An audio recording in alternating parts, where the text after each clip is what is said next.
Bashkëpunim me krimin, SPAK i sekuestron telefonin kreu të policisë së shtetit Ilir Prodës. Oficerët e byros kombëtare të hetimit i kanë sekuestruar telefonin drejtorit të përgjithshëm të policisë së shtetit Ilir Prodës.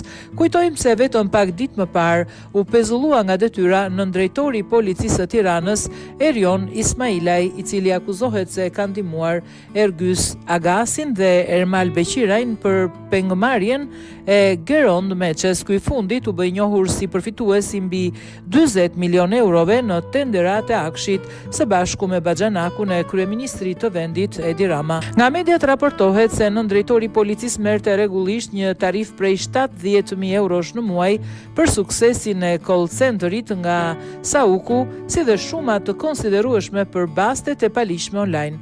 Ismailaj frekuentonte kompleksin e ish Kodra e Kuajve sot, Ekos, ku merrte rregullisht pagesat. Ky vend njihet gjithashtu si streha dhe vendi i drekave dhe takimeve të Ergys Agasit. Po ashtu raportohet se Agasi një natë festoi rrumbullakosjen e shifrës 100 milion euro të fituara nga gjobat, rishfetet dhe veprimtaria kriminale.